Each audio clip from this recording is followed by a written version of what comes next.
I'll speak from my experience with it.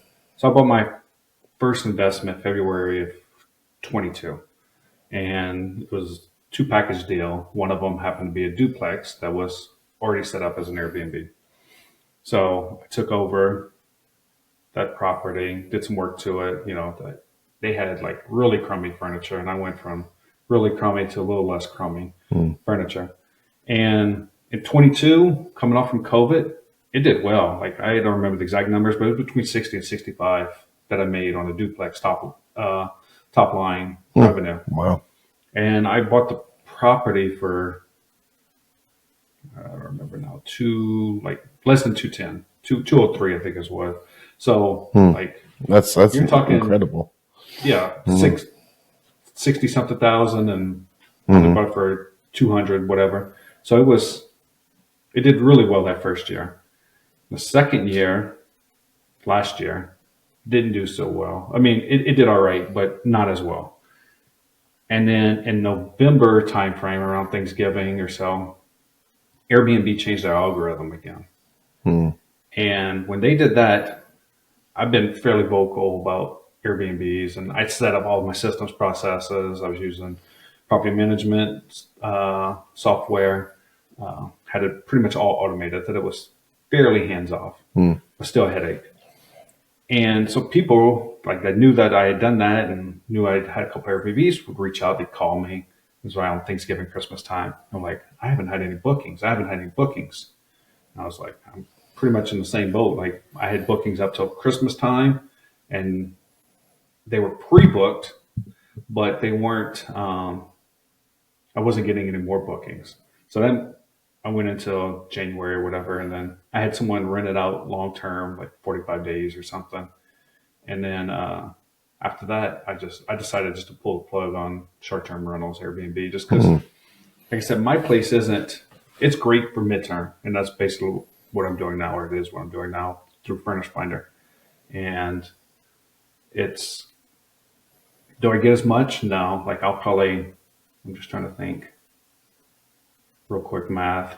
I'll probably make top line 30, was it 32, 35,000, something like that. So it's substantially lower. I mean, midterm has lower cost. I'm not paying for all the software I was before. It frees up your time. It frees up a ton of time. And so there's a cost to benefit ratio there, but the market has changed. Like Airbnb has changed. I'm sure VRBO has changed. Like, and you're at the mercy of their algorithm. And if you're not putting the sponges out, and you don't have the white linens, you don't have the nice backyard and a pool and just some kind of amenity that lets them feel like they're not at home, something that they can't get at home. They're not. Like my amenities are for traveling nurses, and I have blackout shades. Like,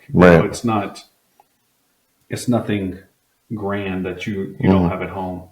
So I will say it is cheaper than a hotel room though. So there still is that benefit of those cheaper Airbnbs, but for the most part, I just think it's kind of dying off. And the funny thing is, Airbnb started as rent out your sofa, like you're saying, a mattress on the floor. That's what it started off as. For the person traveling, I think the guy that started it, he would just literally rent out a sofa. And so they've gone from that, swung all the way the other way. Yeah. And they're trying to basically rebrand themselves. Right. So.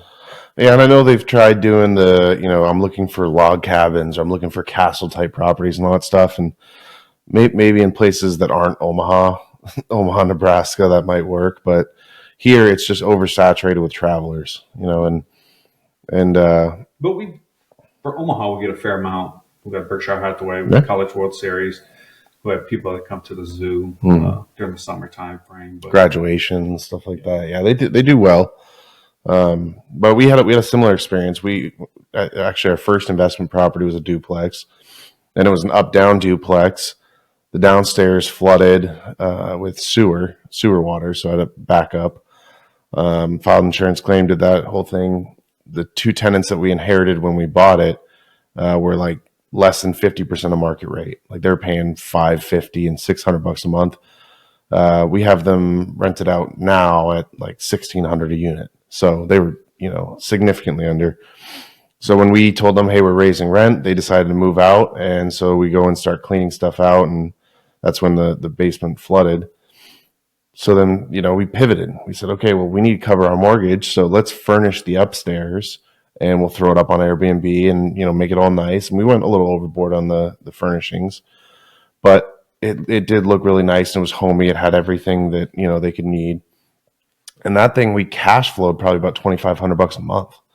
It was great. And, but it was so time consuming. And we found the biggest struggle was keeping cleaners on because we only had one unit. So a cleaner that was getting, 2-3 jobs a week from us. And then we have someone stay for 10 days. Now they're only getting one job this week, or none at all.